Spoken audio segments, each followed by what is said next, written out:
Love और arrange marriage वाली बहू का साड़ी पहनावा पार्ट 2। नीलिमा एक सुंदर सी साड़ी पहनकर चाय लेकर लड़की वालों के सामने आती है। सभी को नीलिमा बहुत पसंद आती है। सिमरन कहती है, बहन जी, आपकी बेटी हमें बहुत पसंद है। हमारी तरफ से ये रिश्ता पक्का समझे। ठीक है बहन जी, तो हम मिलकर शादी की डेट फिक्स कर लेते हैं। और इस तरह नीलिमा और लोकेश की शादी तय हो जाती है। समय बीतने के साथ साथ ही 2 महीने के अंदर ही धूमधाम से दोनों की शादी हो जाती है और नीलिमा शादी करके अपने ससुराल आ जाती है। गृह प्रवेश में आरती उतारते समय नीलिमा की सास कहती है, आओ आओ बहू, आज तो मेरे घर में लक्ष्मी के पैर पड़े हैं। नीलिमा दाहिने पैर से कलश गिराकर गृह प्रवेश करती है। नीलिमा के ससुर कहते हैं, बहू, देख रही हो अपनी सास के चेहरे की खुशी। ऐसा लग रहा है कि तुम्हारी सास कब से तुम्हारा इंतजार कर रही थी। अजी, क्यों ना करूं मैं अपनी बहू का इंतजार। इतनी संस्कारी बहू मिली है मुझे। आज से इस घर के संस्कार की जिम्मेदारी मेरी बड़ी बहू की होगी। वैसे भाभी, आपकी साड़ी बहुत सुंदर लग रही है। भाभी, आप भी बहुत सुंदर हो। अरे माँ, काफी रात हो चुकी है और भैया भाभी का इंतजार कर रहे हैं, उन्हें जाने दो ना। ठीक है बहू, अपने कमरे में जाकर आराम करो। अब बाकी की रस्में कल होंगी।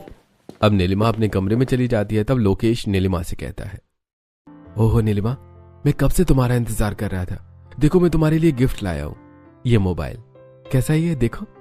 नीलिमा मोबाइल लेकर बहुत खुश होती है। फिर दोनों बहुत सारी बातें करते हैं। अगले दिन सुबह नीलिमा जल्दी उठकर तैयार होती है और अपनी सास के पास आकर कहती है, माँ जी, आज मेरी पहली रसोई है तो मैं आप सभी के लिए खाना बना लेती हूँ।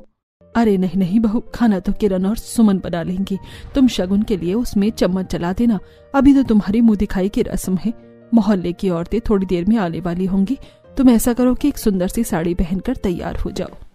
अब नीलिमा अपने कमरे में जाती है। तब तक लोकेश भी उठ जाता है। नीलिमा कबर्ड से कुछ साड़ियां निकालती है और उनमें से एक रेड कलर की सुंदर साड़ी पहनकर हल्का मेकअप करके तैयार हो जाती है और बाहर आती है। तब तक नाश्ता बन चुका था। किरण सभी को नाश्ता देते हुए कहती है, आप सभी लोग नाश्ता कर लीजिए। वैसे भाभी, आप बहुत सुंदर लग रही हैं। पता है, मैं तो आपके साथ शादी में फोटो ही नहीं ले पाई। आज मैं आपके साथ बहुत सारी फोटोज लूंगी। तू भाभी के साथ फोटो लेगी? इसका मतलब है कि भाभी की एक भी फोटो अच्छी नहीं आएगी। आकाश भैया, लगता है आपने ये कहावत नहीं सुनी कि अंधे का मुंह पर अंधा नहीं कहते। ठीक है, खींच लो तुम दोनों मेरी टांग। उसके बाद मुझे मौका मिलेगा तो मैं भी नहीं छोड़ूंगी। सभी लोग नाश्ता कर लेते हैं। तब तक मोहल्ले की औरतें मुंह दिखाई के लिए आ जाती हैं। नीलिमा सभी को प्रणाम करती है और सबके बीच में बैठ जाती है। सभी लोग नीलिमा को देखकर उसकी तारीफ करते हैं। कविता कहती है, सिमरन बहन, तुम्हारी बहू न सिर्फ सुंदर है बल्कि संस्कारी और गुणी भी दिखती है। हाँ सिमरन बहन, आखिर तुम्हारा एक सुंदर